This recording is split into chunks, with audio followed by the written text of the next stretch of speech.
In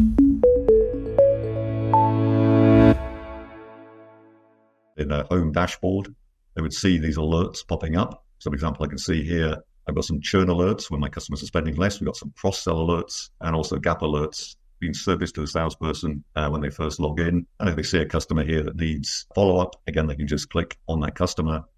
So the salesperson can now see, for example, the customer churning on key products, downtrending, some gaps in their buying behavior. They're buying power tools, not hand tools. We may want to drive those alerts also into email. So here we're seeing, for example, salesperson being emailed with their high priority calls based on customers that are in certain alert, spending $20,000 but not buying breaking, gap or cross sell, but also servicing other opportunities that are high priority that need attention.